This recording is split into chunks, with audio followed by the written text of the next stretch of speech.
Hello everyone, let's start the topic that is structure and style of article writing as we have done before. That what types of articles are there and how we can process the writing of any article if it is concerned with the newspaper writing or other article writing. So let's get started. So this is the first introduction that why structure and style matters a lot. ठीक है, सबसे पहले हमारे लिए जानना जरूरी है बेटा कि क्यों स्ट्रक्चर और स्टाइल मैटर करता है आर्टिकल राइटिंग में। क्योंकि पहला जो हमारा गोल होता है यानी कि जो हमारा एम है that is to understand how organization and language choice impact an article's effectiveness. क्योंकि हमें समझना पड़ेगा कि जिस ऑर्गेनाइजेशन के लिए हम काम कर रहे हैं और जिस भाषा में हम काम कर रहे हैं क्या वो आर्टिकल के इम्पैक्ट को यानी कि उसके प्रभाव को बढ़ा सकता है कि नहीं, और किस जरूरत के हिसाब से हमें आर्टिकल लिखना चाहिए। सेकंड हमारा जो गोल होता है वो है clarity.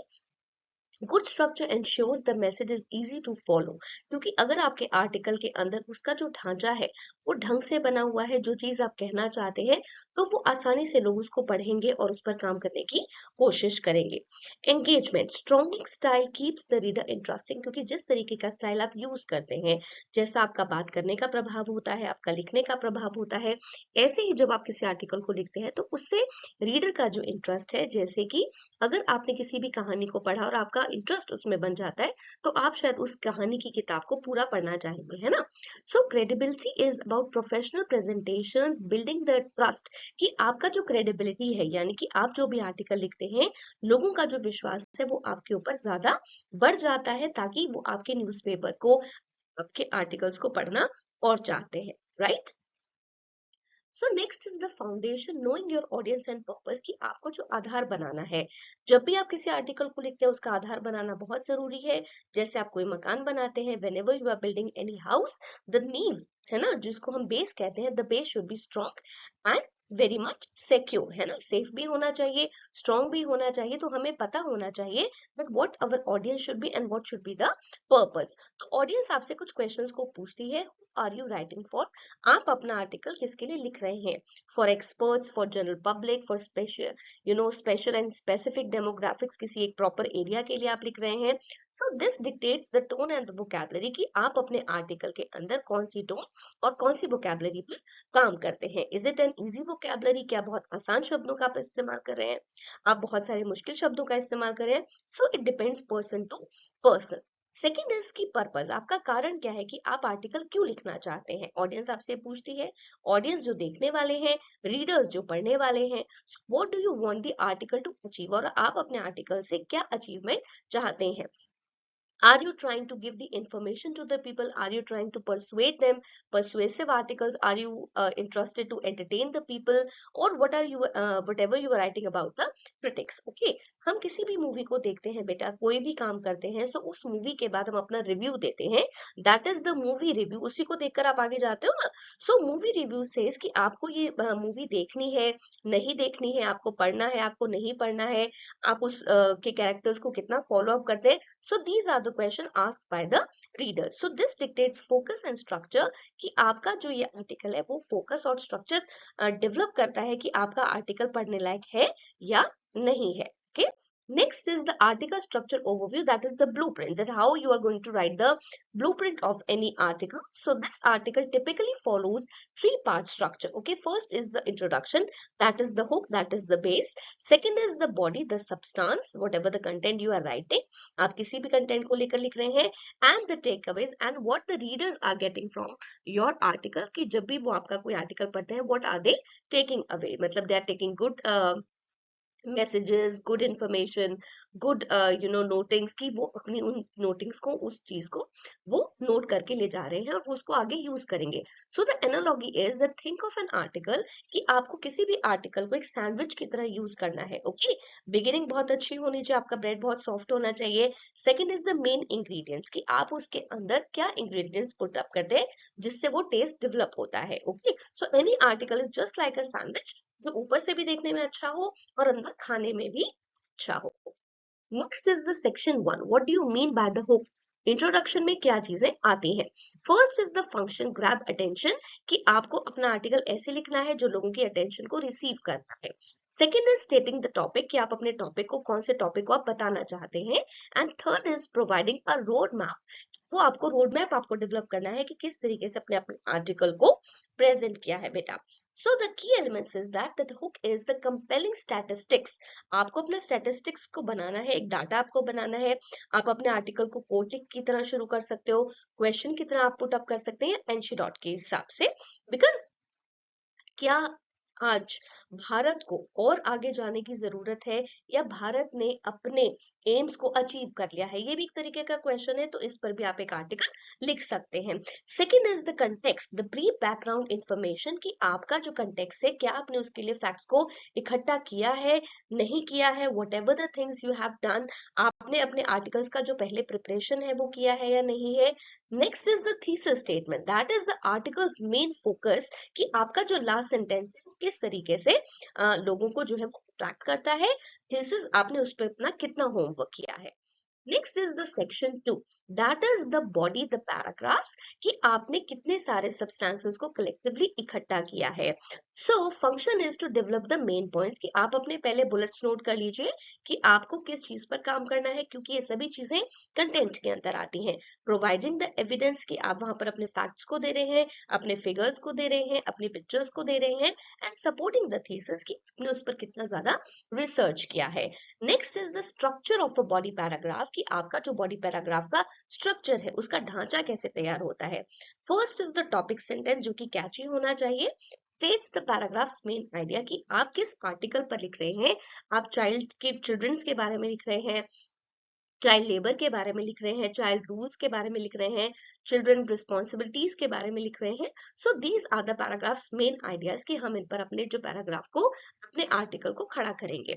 Supporting details and evidences, वापस वही बात आती है, व्हाट आर द फैक्ट्स, कि कितने बच्चे चाइल्ड लेबर में इन्वॉल्व हैं, किन बच्चों ने अपनी रिस्पॉन्सिबिलिटीज को अच्छे से काम किया है, क्या बच्चे अपना विलिंगली से काम करें, अपनी इच्छा से काम कर रहे हैं, या उनको काम के अंदर धकेला गया है। What is the data, what is the statistics, what are the codes, है ना।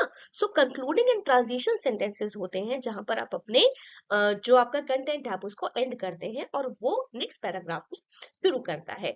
पहला रूल होता है वन मेन आइडिया पर पैराग्राफ, की हर पैराग्राफ के अंदर, किसी भी आर्टिकल के अंदर बेटा, you can go for the word limit, आप उसको बढ़ा भी सकते हैं और कम भी कर सकते हैं।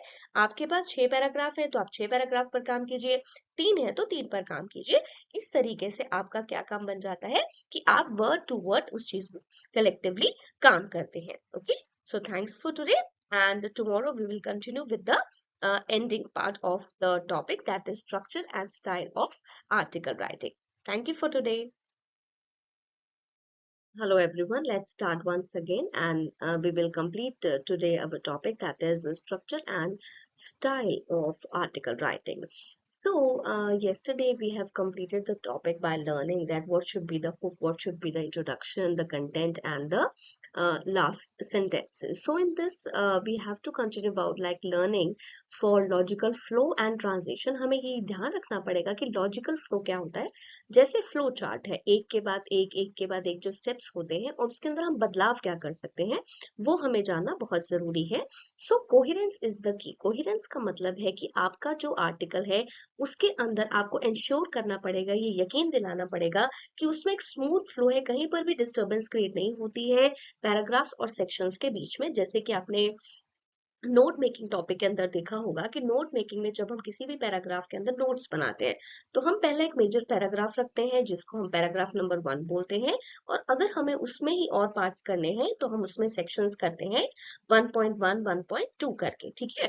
तो इसके अंदर आप ट्रांजिशन वर्ड्स और फ्रेजेस का इस्तेमाल कैसे कर सकते हैं, ट्रांजिशन यानी कि बदलाव कैसे कर सकते हैं, तो आपको कॉन्सिक्वेंटली करना पड़ेगा, कंट्रास्ट देना पड़ेगा पहले और दूसरे के अंतर के बीच में, और उसके बाद आपको फाइनली क्या करना पड़ेगा, आपको ऑर्डर करना पड़ेगा कि आपके जितने भी आपका कंटेंट है, आपने जो भी स्टेटमेंट्स दिए हैं, आपने उसमें जो भी फैक्ट्स दिए हैं, वो बहुत लॉजिकल हो। आप उनको क्रोनोलॉजिकल ऑर्डर में कर सकते हैं। क्रोनोलॉजिकल का मतलब है जो चीज सबसे ज्यादा इंपॉर्टेंट है वो पहले, उसके बाद दूसरी चीजें, और उसके बाद आपको उसके अंदर सॉल्यूशन प्रोवाइड करना है। उसके बाद आपका जो सेक्शन 3 आता है, सेक्शन 3 में हम कंक्लूजन को लिखते हैं। सेक्शन 3 के अंदर कंक्लूजन ये कहता है आपको कि आप जब भी अपने पॉइंट्स को समराइज करते हैं। आपने कोई भी चीज लिखी, आपने अपने कंटेंट को कुछ भी बताया तो आपने समराइज कर दिया, यानी कि उनको थोड़ा सा उसमें पैराग्राफ्स को कम करके आपने अपनी थीसिस को रिन्यू करा, रिफ्रेम किया, और उसके अंदर आपका जो प्रभाव है वो दिखाई देता है कि आपने उसको रिकैप जिसको हम बोलते हैं वो आपका कितना प्रभावशाली है। So you have to avoid new ideas now, और अब आपको नए आइडियाज को इंट्रोडक्शन बंद करना होगा क्योंकि आप हम एंड पे आ रहे हैं। कंक्लूजन की जो स्ट्रैटेजीज होती है, कॉल टू एक्शन की, अगर वो आपका परसुएसिव आर्टिकल है, अगर आप किसी में वहां पर मैसेज कन्वे करते हैं लोगों को, तो आप वहां पे उनका फीडबैक लेते हैं। आप अपने कंक्लूजन को हुक के साथ दोबारा रिलेट करें, उसको दोबारा से आप उसके अंदर उसका कनेक्शन जो है वो जोड़े, रिलेशनशिप आपको दिखाना पड़ेगा कि आपका जो प्रभावशाली इंट्रोडक्शन था वो कंक्लूजन के साथ कितना मैच होता है। So you have to offer a final thought of prediction, और आपको वहां पर एक मैसेज भी देना है। प्रेडिक्शन यानी कि आप संभावना जताना चाहते हैं कि क्या ऐसा बदलाव हो सकता है, नहीं हो सकता, जिसमें समस्या का समाधान नजर आना चाहिए।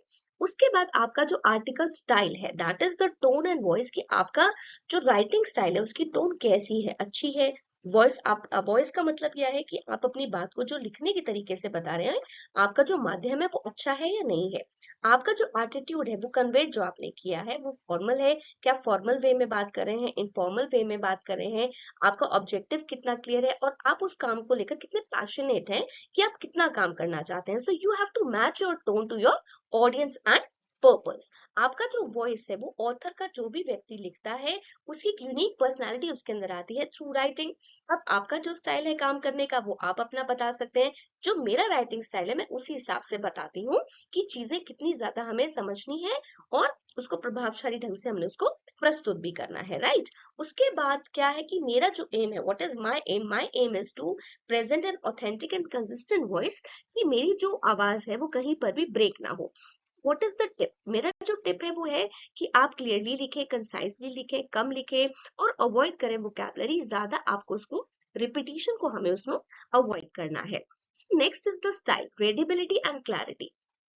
देखिए, एक बहुत क्लियर सी चीज होती है, whenever you are writing any article, आपका जो आर्टिकल है वो लिखने वाला होना चाहिए, समझ में आना चाहिए। You should prioritise simple language, कि आपको अपना जो लिखने का जो माध्यम है उसमें आपकी जो भाषा है वो बहुत ही सिंपल होनी चाहिए, ताकि आपको समझ में, जैसे मैं यूज कर रही हूँ यहाँ पे, बहुत इजी लैंग्वेज है। Use short and declarative sentences, छोटे सेंटेंसेस का इस्तेमाल कीजिए, बहुत लंबे सेंटेंसेस को कोई नहीं पढ़ता है। आपकी जो वॉइस है वो बड़ी एक्टिव होनी चाहिए। So you should generally use stronger and more direct voice, की आपकी तक पहुंचने के लिए मुझे ज्यादा चीजों को घुमाना नहीं है, बार बार मैं रिपीट नहीं कर सकती, ठीक है। जैसे एग्जाम्पल मैंने कहा, the dog chase the ball, की डॉग ने बॉल का पीछा किया, versus the ball was chase by the dog, है ना, कि आपको इतनी, अभी गेंद एक डॉग के द्वारा पकड़ी गई या पीछा करेगी, तो कौन सी लाइन इजी है, एक्टिव वॉइस है, the dog chase the ball, तो इसमें आपको एक्टिव वॉइस का यूज करना है। आपका सेंटेंस स्ट्रक्चर वेरी होना चाहिए, आपको मिक्स करना है चीजों को, सब हेडिंग्स को यूज कीजिए, लिस्ट्स को बनाइए, है ना, so that should be easy. तो आपका जो स्टाइल का चेकलिस्ट है, आपको अपनी चीजों को सेल्फ एडिट भी करना है, ठीक है। जैसे मैं कोई प्रेजेंटेशन तैयार करवाती हूँ तो मैं हमेशा ध्यान रखती हूँ कि मुझे अपनी चीजों को बच्चों को ढंग से बताना है, ढंग से समझाने की वहां पर जरूरत है। तो the point is to understand that what is, है ना। So style checklist is self editing, कि आप अपनी स्टाइल्स को देख सकते हैं, सेल्फ एडिट भी कर सकते हैं। सो रिव्यू स्ट्रक्चर क्या होना चाहिए, आपका रिव्यू स्ट्रक्चर है कि इंट्रोडक्शन, बॉडी और कंक्लूजन।